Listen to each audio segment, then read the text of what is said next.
શોભેન આજે આ જડિયાલી ગામ એટલે લાકડી તાલુકાના જડિયાલી ગામના 40 થી 50 લોકો અહીંયા કલેક્ટર ઓફિસમાં આવેદનપત્ર આપવા આવ્યા છે. એમની માગણી એક જ છે કે હમણાં 2 દિવસ પહેલાં લગભગ 2500 કિલોથી પણ વધારે અહીંયા સસ્તા અનાજની દુકાનનું જે અનાજ રેશનથી મળે ગરીબોને એ 2 નંબરમાં જતું હતું ને આ લોકોએ આખી ગાડી પકડેલી. તો એક તો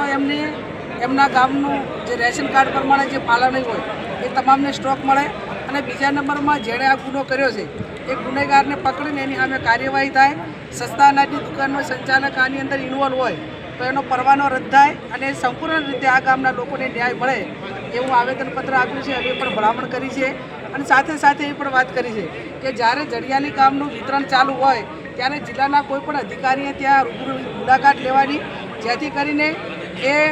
લખે છે વધારે અને ગ્રાહકોને આપે છે ઓછું, પણ એની સામે વિસંગતતા ન આવે એના માટે કરીને જેટલા એમના SMS કરેલા હોય એટલો જ એમને પુરવઠો અનાજ, ચોખા હોય, ઘઉં હોય, જે પણ રાશનની અંદર પડતું હોય એ તમામ ખાદ્ય પદાર્થ જે વસ્તુઓ હોય એ તમામ લોકોને આપે એવી વાત પણ અમે કલેક્ટરશ્રીને કરી છે. આ બાબતમાં એમણે ખાતરી પણ આપી છે ન્યાય તપાસ થશે અને નહીં થાય તો આવનાર સમયમાં સંકલન સમિતિની મિટિંગ હોય કે જેમાં લઈ અને અમને ન્યાય અપાવવા માટેની જવાબદારી પૂરેપૂરી અમારી રહેશે.